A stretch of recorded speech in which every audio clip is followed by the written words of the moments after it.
Every country on earth at the moment is reforming public education. There are two reasons for it. The first of them is economic. People are trying to work out, how do we educate our children to take their place in the economies of the 21st century? How do we do that? Given that we can't anticipate what the economy will look like at the end of next week, as the recent turmoil is demonstrating. How do we do that? The second, though, is cultural. Every country on earth is trying to figure out, how do we educate our children so they have a sense of cultural identity and so that we can pass on the cultural genes of our communities while being part of the process of globalization. How do we square that circle?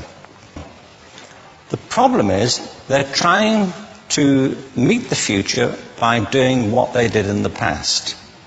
And on the way, they're alienating millions of kids who don't see any purpose in going to school.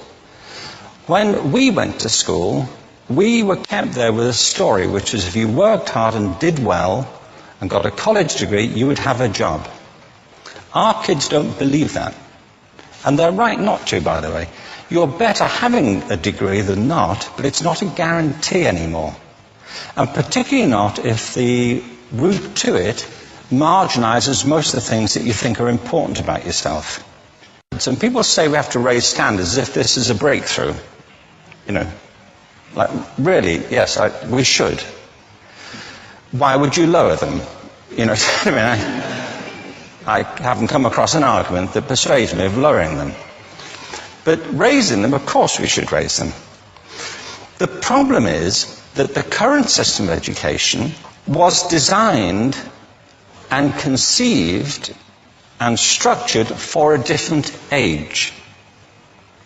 It was conceived in the intellectual culture of the Enlightenment and in the economic circumstances of the Industrial Revolution. Before the middle of the 19th century, there were no systems of public education. Not really. I mean, you could get educated by Jesuits, you know, if you had the money. But public education, paid for from taxation, compulsory to everybody and free at the point of delivery, that was a revolutionary idea. And many people objected to it. They said it's not possible for many street kids, working class children, to benefit from public education. They're incapable of learning to read and write, and why are we spending time on this? So there's also built into it a whole series of assumptions about social structure and capacity. It was driven by an economic imperative of the time, but running right through it was an intellectual model of the mind, which was essentially the Enlightenment view of intelligence. That real intelligence consists in the capacity for a certain type of deductive reasoning and a knowledge of the classics originally, what we come to think of as academic ability. And this is deep in the gene pool of public education, that there are really two types of people, academic and non-academic, smart people and non-smart people. And the consequence of that is that many brilliant people think they're not, because they've been judged against this particular view of the mind. So we have twin pillars, economic and intellectual. And my view is that this model has caused chaos in many people's lives. It's been great for some. There have been people who have benefited wonderfully from it. But most people have not. Instead, they suffer this. This is the modern epidemic, and it's as misplaced and it's as fictitious. This is the plague of ADHD. Now, this is a map of the incidence of ADHD in America, or prescriptions for ADHD. Don't mistake me here. I don't mean to say there is no such thing as attention deficit disorder. I'm not qualified to say if there is such a thing. I know that a great majority of psychologists and pediatricians think there is such a thing. But it's still a matter of debate. What I do know for a fact is it's not an epidemic. These kids are being medicated as routinely as we had our tonsils taken out. And on the same whimsical basis, and for the same reason, medical fashion. Our children are living in the most intensely stimulating period in the history of the earth. They're being besieged with information and calls for their attention from every platform, computers, from iPhones, from advertising hoardings, from hundreds of television channels. And we're penalizing them now for getting distracted. From what? Boring stuff. At school, for the most part. It seems to me not a coincidence totally that the incidence of ADHD has risen in parallel with the growth of standardized testing. Now, these kids are being given Ritalin and Adderall and all manner of things, often quite dangerous drugs, to get them focused and calm them down. But according to this, attention deficit disorder increases as you travel east across the country. People start losing interest in Oklahoma.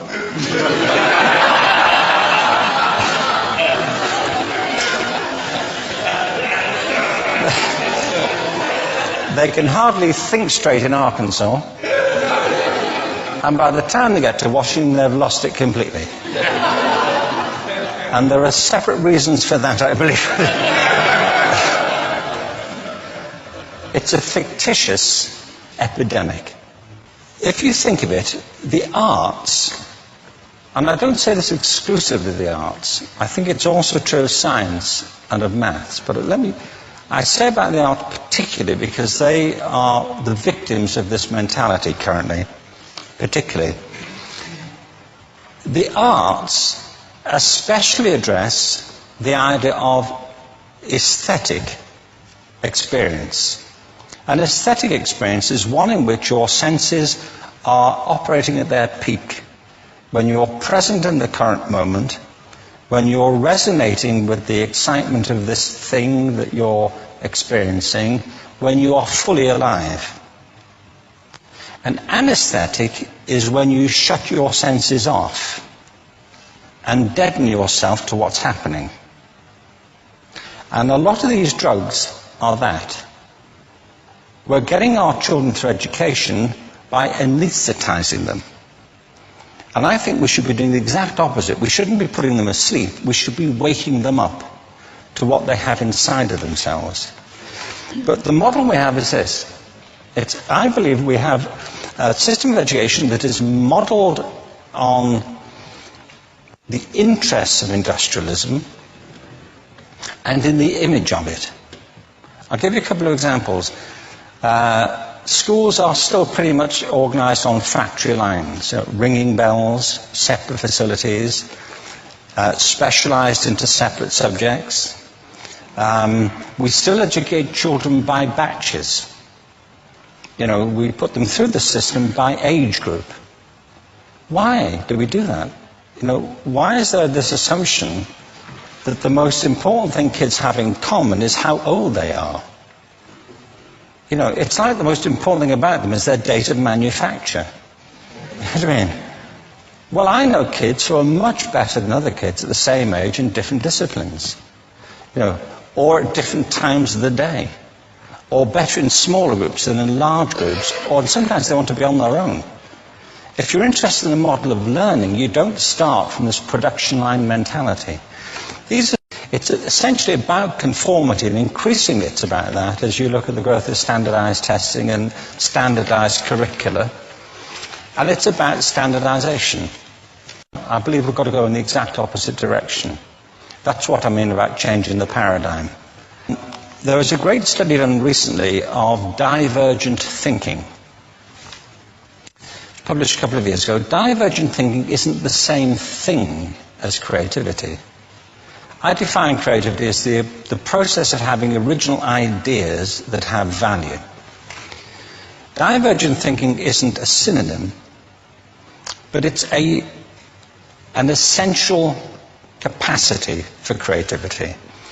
It's the ability to see lots of possible answers to a question, lots of possible ways of interpreting a question, to think what Edward de Bono would probably call laterally, to think not just in linear or convergent ways, to see multiple answers, not one.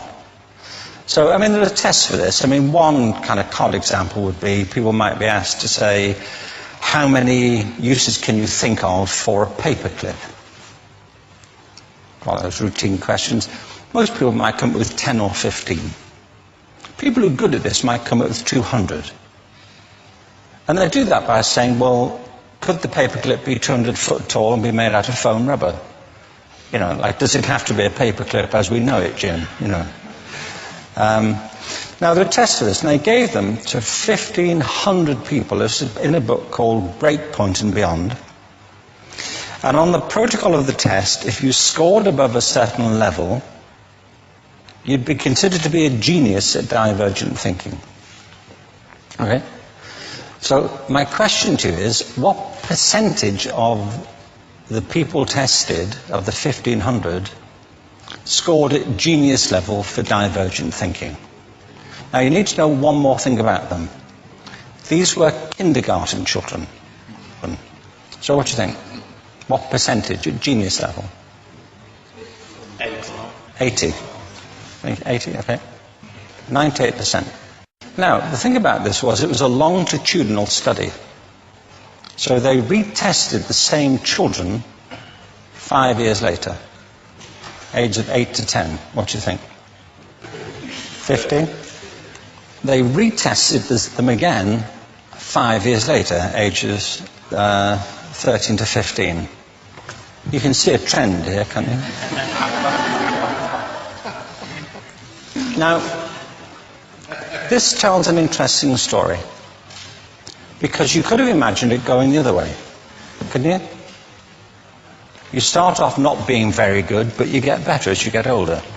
But this shows two things. One is we all have this capacity, and two, it mostly deteriorates. Now, a lot of things have happened to these kids as they've grown up. A lot. But one of the most important things that happened to them, I'm convinced, is that by now they've become educated. You know, they've spent 10 years at school being told there's one answer, it's at the back. And don't look. And don't copy, because that's cheating. I mean, outside schools, that's called collaboration, you know, but inside schools. Now, this isn't because teachers want it this way, it's just because it happens that way. It's because it's in the gene pool of education.